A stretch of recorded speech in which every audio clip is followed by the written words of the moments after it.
Displays of hate and violence we saw in Charlottesville are prompting new calls for the removal of Confederate monuments. Across the country, memorials erected to honor those who led the Southern Army in the Civil War are being taken down or boarded up. More than 24 statues have either been removed or groups are pushing to have them taken down across 15 states. You can see them highlighted on this map right here. One of those monuments was removed right here in Ohio, and another Confederate-era statue sits inside a cemetery on the west side. Tonight, NBC4's Rob Sneed takes a closer look at this renewed debate right here at home and across the country. Rob? Well, Mark, to some, Confederate monuments represent history and pride. For others, it's a symbol of hate and division. The debate to take them down is being discussed across the country. Ohio has their opinions, too. A large rally of white supremacists, neo-Nazis, and Ku Klux Klan members sparked an outburst of violence that resulted in 3 deaths and several hurt over the weekend. These images are still in the minds of many who watched it all unfold. It was just awful, just awful. The violence, the white supremacists are so scary. Now, just 5 days later, a new discussion is underway across the country. Should Confederate statues and monuments be taken down?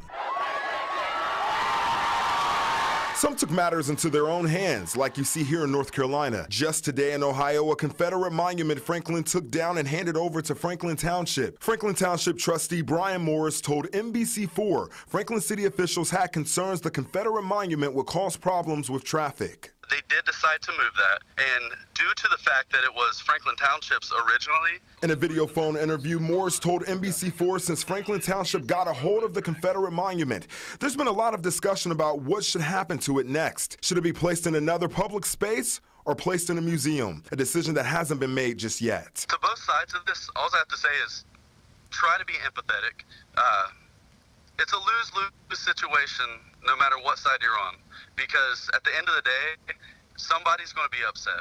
Even right here in Columbus, the Camp Chase Confederate Cemetery is sparking conversation. But when it comes to removing Confederate statues and monuments, some are on the fence. I think we should know our history, and so for that reason, I think some of them at least should stay.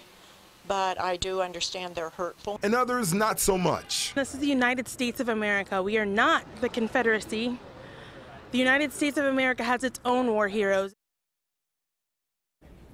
And Morris tells me Franklin Township trustees are expected to meet sometime next week to discuss how to move forward with the Confederate monument. Live at the Watch for Alert desk, Rob Sneed, NBC4. Rob, thank you for that tonight.